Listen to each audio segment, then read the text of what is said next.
Hey guys, welcome back to Dark Souls 3. We're back here in Firelink after the events of the last episode. We rescued Carla the Witch from the Irithyll dungeon, and we explored the rest of the profane capital.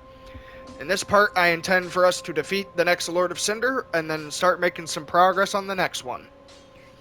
But first, we're just gonna make a quick trip here to Firelink to make sure we've got everything we need. Right over here is where Carla will spawn after you rescue her. Ah, there you are. As I said, I am Carla, and am grateful to you. Now, what shall we do? The only thing that might interest you is my sorcery. Although my dark arts are a detestable sort, that wouldn't interest you, would it? You're a wicked one, aren't you? Very well. Humans are of the dark, and you are no different. Some may avert their eyes, but the truth remains the truth. I can't get over that face. Few humans are privy to this knowledge. Let it be a secret, kept between you and I. Yeah, so she will basically act as the dark sorcery merchant. Right out the gate, she'll sell you Affinity and Dark Edge. Affinity, I believe, is like the Pursuers. Yes. This spell is basically like the Pursuers from Dark Souls 1 in that it will basically create a homing soul mass around your character, and then it will act like homing soul mass, and then it'll fire at your target, but it'll track them as it fires at them. The drawback to this is that it will cost more mana, and it also doesn't cast as quickly as homing soul mass does. It has a pretty slow fire rate. And then Dark Edge, you can imbue your weapon with dark damage, so that's pretty good too. But you can also give her these divine tomes that you found that have dark magic in them. She'll take those as well. She won't take it the first time you give it to her, but if you just select it again, you know, she'll take it. And then you can also give her these pyromancy tomes. And then with all that, she'll start selling you Fire Whip, Firestorm. Firestorm's just typical Firestorm, like from Dark Souls 1 or Demon Souls. It's pretty much the same thing. It says it only costs 2 mana, but I believe that's 2 mana per fire pillar that it creates, so it can be pretty costly. Fire Whip isn't that great in my opinion. It's basically like a Flame Lash, but it's kind of weird how that works. Report is really good.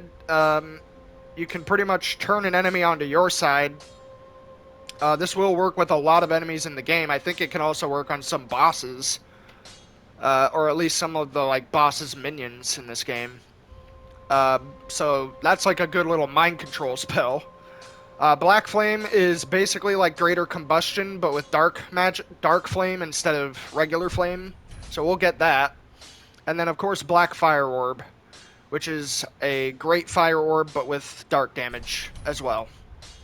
Gnaw is like Doris's gnawing, which we found in Irithyll, but I guess it's a little different. I don't really know how that works. And then this is just like a pretty decent overall like status increase spell, Deep Protection. So yeah, that's what she'll sell you. All the spells that she sells you are pretty useful. But of course we won't be using all of them. We'll give this guy Logan's scroll, and once you do that, he'll sell you Soul Spear. I think he also sells you another one, but I don't remember where it is or what it's called. But Soul Spear is the one.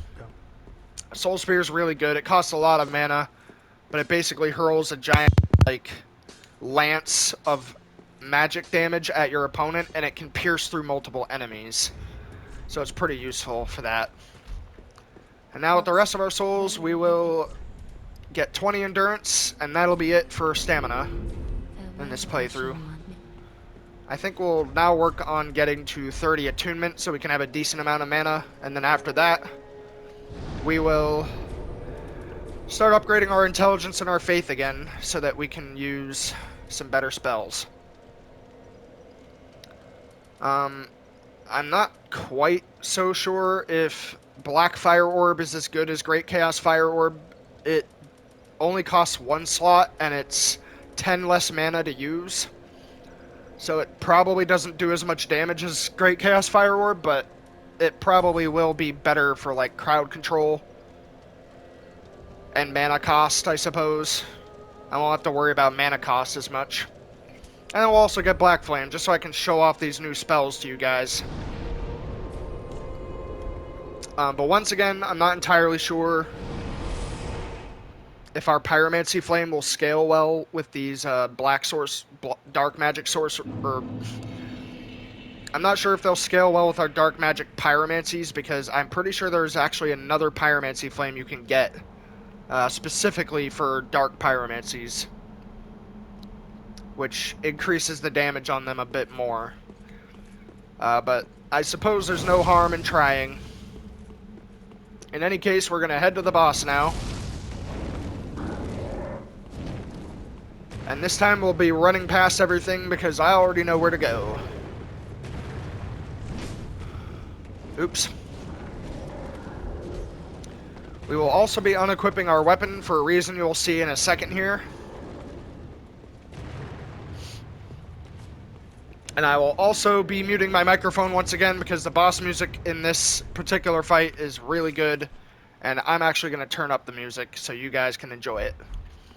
So, hope you guys enjoy the fight, and, yeah.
Unkindled one. The fire fades and awaits its one last reward.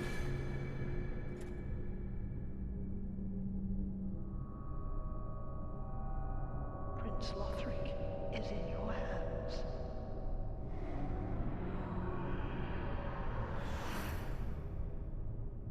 Please save his soul.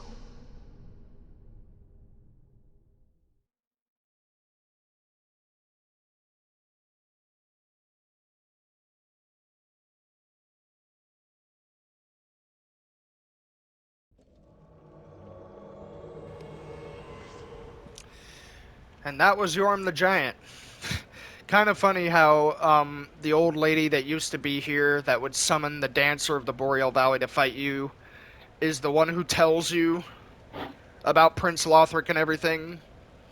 And that's sort of like what's supposed to happen. You're supposed to fight the second to last Lord of Cinder, and then she teleports you into this room to fight the Dancer. and then you kill it, and then you proceed up there. But we already did that all before fighting Yorm, so it was kind of weird hearing her disembodied voice speak to us like that. But yeah, anyway, that was Yorm the Giant, and as you can see there, we fought him using the Storm Ruler, which is an absolutely fantastic weapon, at least for that fight. I mean, I'm not going to say it's a good weapon in this game, because unfortunately, just like the Storm Ruler in Demon Souls, it is not very good for, like, anything else in the game. It is really only useful for that boss fight. Yeah, it's another little nod to Demon Souls.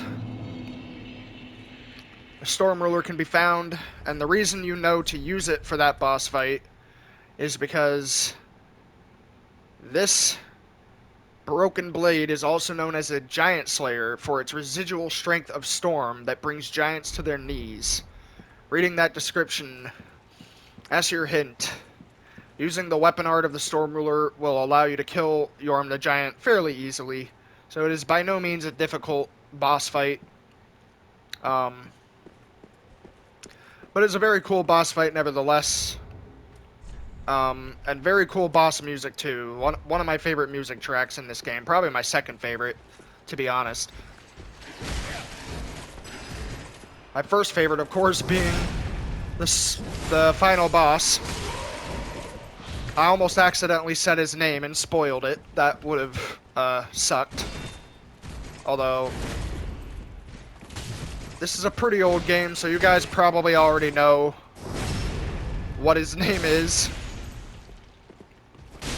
I digress. I don't like to be a spoiler whore, so I won't be saying it. In any case, we can now come through here. Last time we were here, we went that way to fight Osiris, but now we can come this way to continue our adventures through the LOTHRIC castle. And here we will be able to fight the next Lord of Cinder. Which is another really cool boss fight, honestly. So we're gonna have to check that out. I'm gonna try Black Flame on this guy.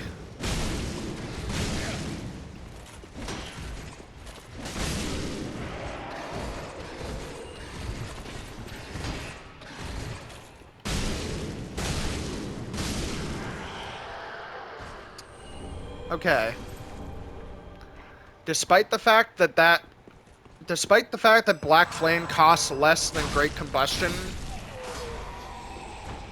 I'm gonna go out on a limb and say it's actually probably stronger than Great Combustion, even though it costs less mana to use. I don't know why they would do that. Yeah, let's make a spell that costs a ton of mana to use, but it's not actually as good as this other spell that you can find that is less mana. That seems a little weird to me. Whatever. Here we can find our next bonfire. I think we'll be resting at this bonfire so that we can at least take the time to go back to Firelink and level up a bit. I did want to at least get this first bonfire here in LOTHRIC Castle before we return to Firelink. So yeah. Now we can see what kind of things we can make with Yorm's soul, and there are two very good things you can make with it. One is his Great Machete. It's a pretty solid strength weapon. Once again, by no means I would not call this the best strength weapon in the game, but it is very solid. It has a lot of reach. And it does have that Warcry weapon art, so it's pretty good. But I would actually recommend you get the Great Shield instead, because despite the fact that this Great Shield requires 40 strength and weighs 20 units, it has some of the best block reduction damage in the game, if not the best block reduction in the game. Not a single one of its block reduction stats is below 63%, and it's got a whopping stability of 73, despite the fact that it's not even upgraded yet. So, honest to God, one of the best Great Shields in this entire game. Unfortunately, We won't be using it. Well, very then. Because we would need 40 strength to get that, and we only have 16. And since it's 30,000 souls per level right now, I don't think we're going to be getting that anytime soon. So we'll just keep working on attunement for now. Farewell, Ashen One. Once we hit 30 attunement, we should have enough mana to be comfortable with until the rest of the game, until the end of the game.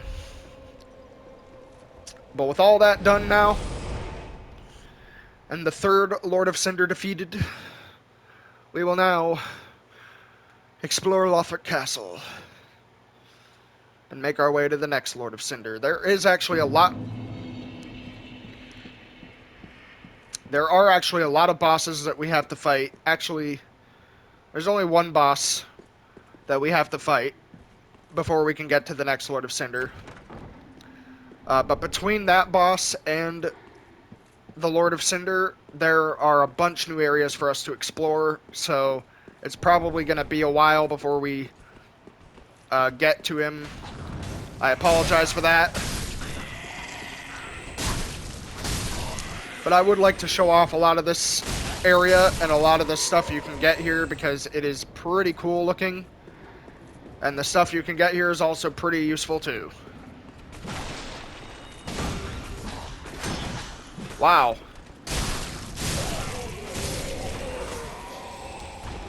His wooden shield blocked like 80% of the damage I did with that magic bolt attack. That is pretty crazy, man.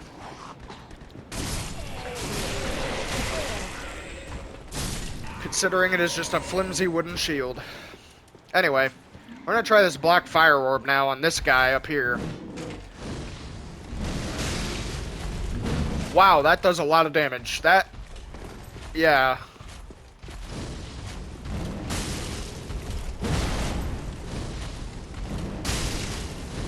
That might actually do... That's another one that might actually do more damage than the Great Chaos Fire Orb. I would say that the lava damage from the Great Chaos Fire Orb that spawns on the ground and nicks the enemy afterwards could probably add up to more damage than the Black Fire Orb, but more or less that lava damage is more situational. You can get their armor set here too. But more or less that lava damage is sort of like situational for like PvP oriented stuff. Because getting that extra nick of damage on the lava popping up is probably not going to make much of a difference in the PvE game. We also got that Sacred Bloom shield. I think that's actually a good shield. Never mind. 81% magic damage reduction is pretty good, but 54% physical reduction is absolutely atrocious.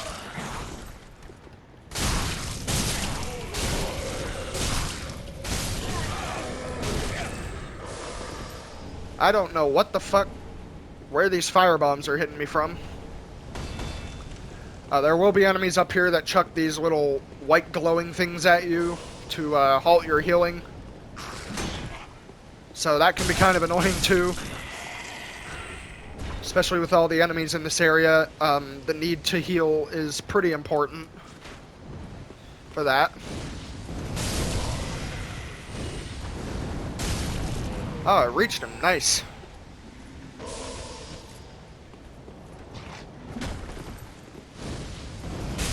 We'll just be killing this guy. Uh-oh.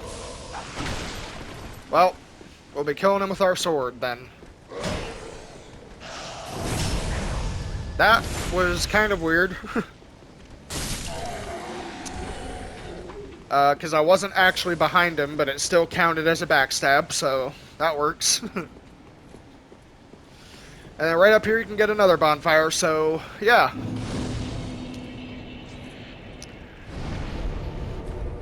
This area can actually be very forgiving with checkpoints and shortcuts. So you won't have to worry too much about making a lot of progress and then losing all of it in this area because this area is pretty well balanced for that particular game mechanic. Now, you want to kill this guy first because he will sneak up on you if you try to leave him.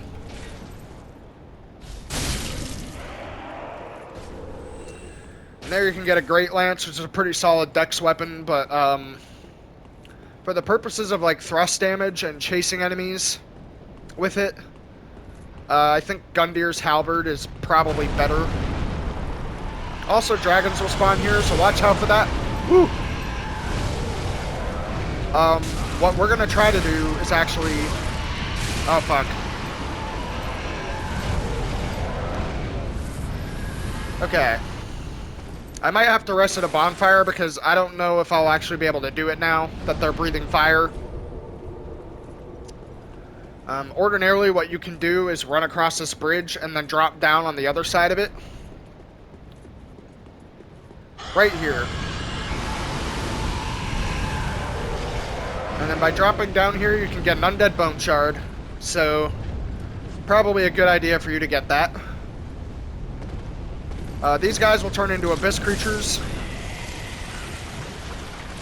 So you'll definitely want to kill them before they transform.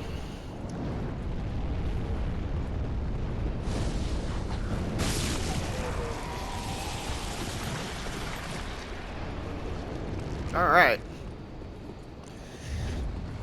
And there is some stuff to loot in this little back area here. I don't know if we'll be using all of it, but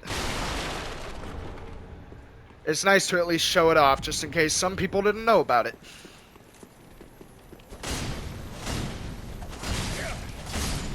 Wow. 4 hits to kill that crystal lizard. Kind of weird, considering... Well, I guess they are magical creatures, so it makes sense that they would resist the damage I'm doing to them.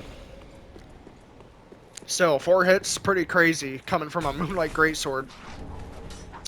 As you run along here, yeah, you will get ambushed by these guys. And they can do a lot of damage to you, as you see there. Oh my god. What the actual fuck? Alright, that was pretty retarded. I'm not entirely sure why I couldn't find any point to heal there.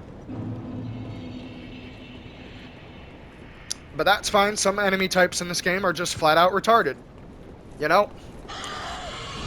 Because From Software...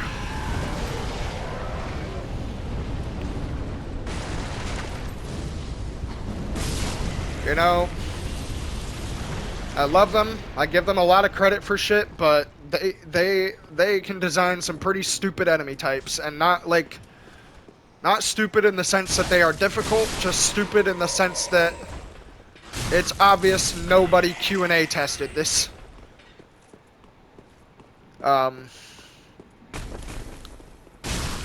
Yeah. But anyway. Looks like we're gonna die here again, because these guys won't stop fucking shooting me with arrows.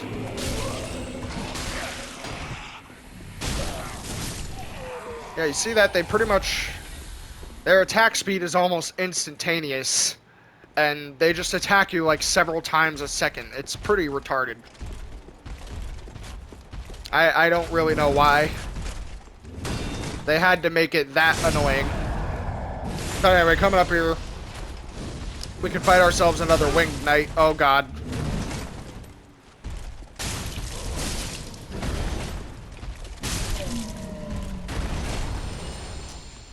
And then right here you can get yourself a crossbow weapon. Sniper crossbow. That's really your only reward for coming over here, other than like the Titanite chunks and stuff. So I would not say that it's really worth it coming over on that part. But if you want those items... If those types of items are interesting to you, then go for it.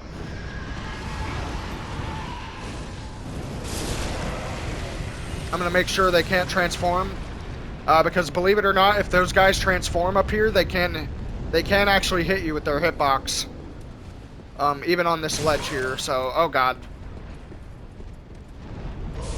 Yeah, I think I'm just gonna pop an ember. Especially now that they've halted my healing.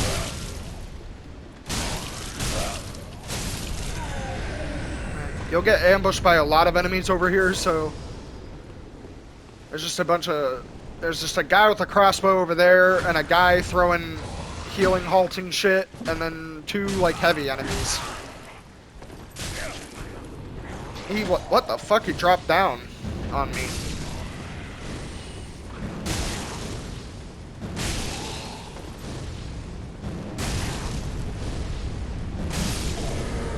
There we go.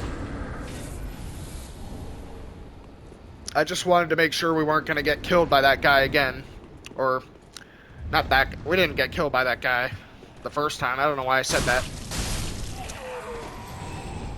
But yeah, right down here, there's no real point to coming over there because there's like a bunch of LOTHRIC knights huddled in a corner, but there's no items over there, so you don't really have to fight them. Not much of a point, it's just sort of meant to be like... It's sort of meant to trick you. Because whenever you see enemies somewhere, you'll always assume there are items nearby them. But it's not always the case. Coming down here, though, you will find another one of these annoying frostbite enemies. So I'm going to try to kill it, or cheese it.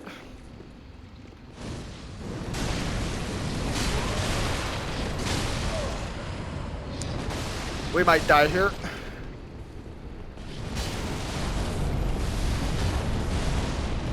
I'll try Black Fire Orb.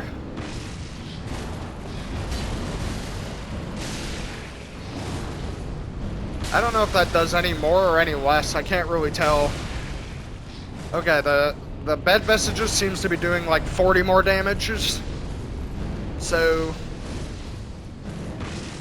maybe I'll just use this for the efficiency.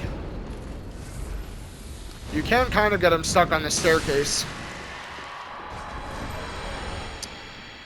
And dropped off of him is the Irithyll Rapier. That's a lot like the Irithyll Straight Sword that you can get from the other one earlier in the game, but obviously more dex scaling.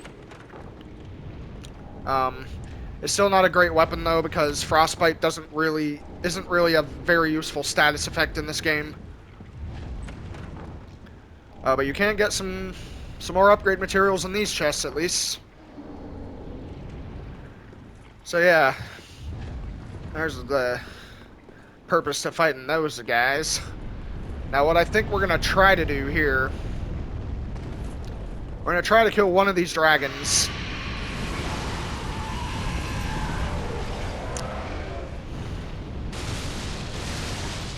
Before, oh god, that did a lot of damage.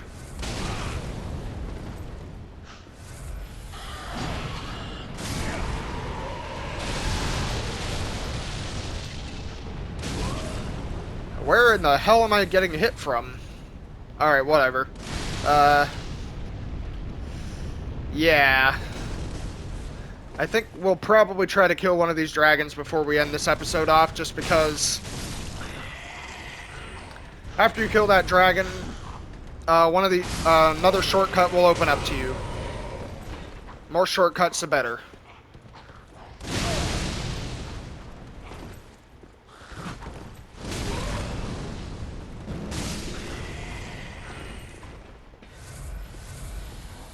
I don't know how he's chucking the firebombs like that. He's got like the most perfect aim. Alright. We'll go quickly loot some of this stuff. There is another mimic over here.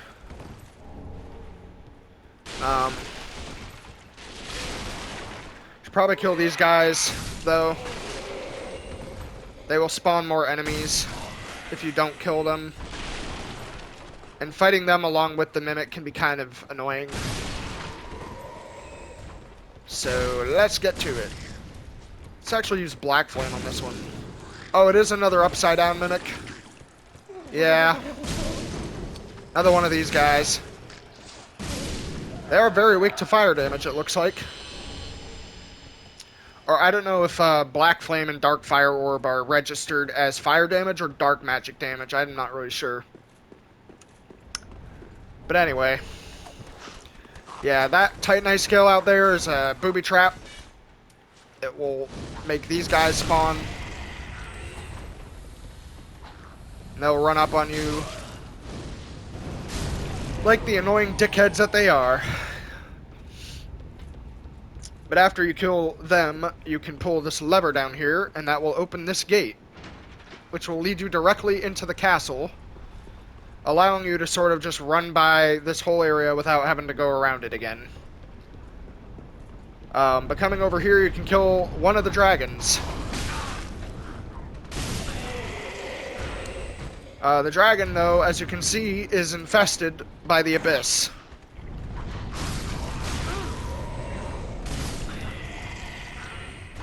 It would be nice if I didn't get ambushed every 3 seconds, but there you go. As soon as you approach this thing, I think it will come to life. Or you have to attack it first, I don't know.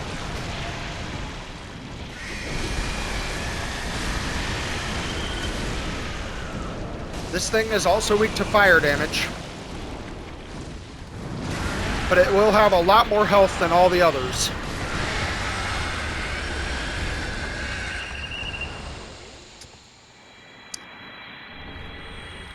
And for doing that, you can get yourself a Titanite chunk, so that's pretty useful too. My Dark Fire Orb wasn't doing anywhere near as much damage to it as my Chaos Bed Vestiges, and I think that's because the dark damage on the Black Fire Orb might have been resisted by that Abyss creature, since they are pretty resistant to dark damage, to be fair. But yeah, killing that dragon, this dragon will sort of give up on life, and its head will just lay down here. That is because he's also infested with the Abyss. But after you kill this dragon, they will no longer breathe fire on this bridge. So you can sort of come down here, loot all this stuff, go rest at the bonfire again, and then you can pick right up where you left off without having to go all the way through that room, all the way through that area, little side path again. So it's pretty useful.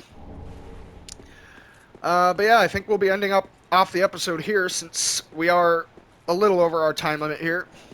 I just wanted to show off that you can get a pretty major shortcut here, and it's pretty useful for that. Hope you guys enjoyed this episode. In the next part, hopefully we will be making our way to the next boss of this area, because the boss of this area is also pretty cool. Yeah, and I'll see you guys then.